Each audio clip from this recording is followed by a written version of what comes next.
Joshua 1-9 കാണാൻ പറ്റുന്നുണ്ട്. നീ ശക്തനായിരിക്കുക, ധൈര്യമുള്ളവനായിരിക്കുക. നിന്റെ ദൈവമായ യഹോവ നീ പോകുന്നിടത്തെല്ലാം നിന്റെ കൂടെ വരുന്നില്ലേ എന്നുള്ള വാക്യം ഇന്ന് ഈ സമയം മുതൽ ഏതൊക്കെ കുടുംബങ്ങൾക്കകത്ത്, ഏതൊക്കെ ദൈവമക്കളുടെ ഭവനത്തിൻ്റെ അകത്തേക്ക് വരാൻ പോവുക. കാര്യം ഹല്ലേലൂയ, ശക്തന്മാരുടെ കൂട്ടത്തിലേക്ക്, ബലവന്മാരുടെ കൂട്ടത്തിലേക്ക്, പേടിക്കാത്ത ഒരു ജനത്തിൻ്റെ ഇടയിലേക്ക് ദൈവം നമ്മളെ പിടിച്ചു കയറ്റുവാൻ ആഗ്രഹിക്കുന്നു. കാര്യം ഈ ലോകത്തിലെ ഈ ലോക ശക്തികൾക്ക് നിന്നെ കെട്ടുവാൻ കഴിയത്തില്ല, ഒതുക്കുവാൻ കഴിയത്തില്ല എന്ന് വിശ്വസിക്കുന്ന ചില നിലവാരത്തിലേക്ക് നമ്മളെ ഓരോരുത്തരെയും ദൈവം പിടിച്ചു കയറ്റാൻ പോവുകയാണ്. എൻ്റെ ഈ സന്ദേശം നിങ്ങൾ എവിടെ ഇരുന്നാൽ കേൾക്കുന്നതെന്ന് എനിക്കറിയത്തില്ല. പക്ഷേ ഈ സന്ദേശം കേൾക്കുമ്പോൾ തന്നെ ഞാൻ നിങ്ങളോട് ഉറപ്പിച്ച് പറയുകയാണ്, നിങ്ങളെ ദൈവം ധൈര്യപ്പെടുത്താൻ പോവുകയാണ്. നിങ്ങളെ ചില അധികാരങ്ങളിലേക്ക് ദൈവം നിങ്ങളെ കയറ്റി നിർത്താൻ പോവുകയാണ്. വരും കാലഘട്ടത്തിൻ്റെ അകത്ത് ദൈവം നിങ്ങളെക്കുറിച്ച് പറഞ്ഞിരിക്കുന്ന വാഴ്ത്തച്ചങ്ങൾക്കകത്തും ദൂതുകൾക്കകത്തും ഒക്കെ ചില ശക്തമേറിയ മുന്നേറ്റം നിൻ്റെ അകത്ത് ദൈവം പകരുവാൻ ആഗ്രഹിക്കുക കേട്ടോ.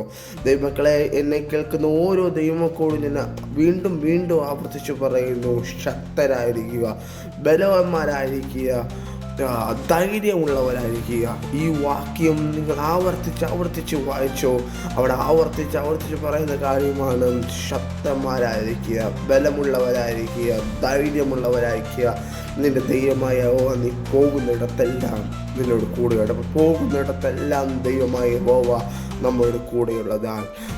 ഈ ലോകത്തിലെ സകല ശക്തികളെയും ഒരു കല്ലറയ്ക്ക് അതിരിട്ട് മുദ്രയിട്ട സമയത്ത് പോലും ആ കല്ലറകളുടെ സീലുകളെ പൊട്ടിച്ച് വെളിയിൽ വന്നവനാണ് നമ്മുടെ ദൈവം, നമ്മുടെ പിതാവ്. നമ്മൾ സേവിക്കുന്ന പിതാവ് ഒരിക്കലും അടക്കപ്പെട്ടവനല്ല, അവൻ ഉയർത്തെണ്ണിച്ചവനാണ്, ഇന്നും ജീവിച്ചിരിക്കുന്നവനാണ്.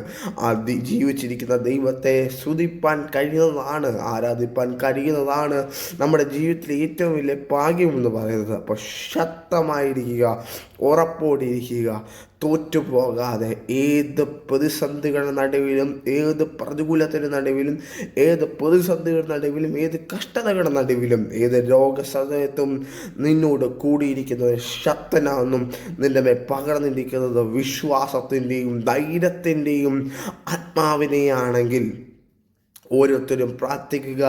എൻ്റെ പറഞ്ഞിരിക്കുന്നത് തോറ്റുകൊടുക്കുന്ന ഒരു ആത്മാവിനെ അല്ല, ഇതുവരെ തോറ്റിട്ടുള്ള ഒരു ആത്മാവിനെ അല്ല, തോറ്റതുപോലെ ആകുന്ന സമയത്തും ജയിച്ചു വന്ന ഒരാത്മാവിനെയാണ് ഞാൻ പ്രാപിച്ചിരിക്കുന്നത്. ആ ആത്മാവ് എന്നെ അന്ത്യം വരെ നടത്തും. എന്നോട് കൂടെയുള്ളവൻ, ഞാൻ പ്രാപിച്ചിരിക്കുന്നവൻ, ഞാൻ കണ്ടിരിക്കുന്നവൻ, ഞാൻ പ്രാർത്ഥിക്കുന്നവൻ, ഞാൻ ആരാധിക്കുന്നവൻ, എന്നോട് കൂടെയുണ്ടെന്നുള്ള വിശ്വാസവും ഉറപ്പുമുള്ളവരായിരിക്കണം. ഈ സമയത്താണ് മറ്റുള്ള ശക്തികൾ നിന്നെ ഒതുക്കാൻ ശ്രമിക്കുന്നതെങ്കിൽ ആത്മനിറവോടെ ദൈവമക്കളെ നിങ്ങൾ വിളിച്ചു പറഞ്ഞോ, ഞാൻ ശക്തിയുള്ളവനാകും, ഞാൻ ബലമുള്ളവനാകും, ഞാൻ വിശ്വാസമുള്ളവനാകും, ഞാൻ ഉറപ്പുള്ളവനാകും, ഞാൻ ധൈര്യമുള്ളവനാകും. ഈ വാക്യങ്ങൾ വായിക്കുക. ദൈവം നിങ്ങളെ സഹായിക്കട്ടെ. ആമേൻ.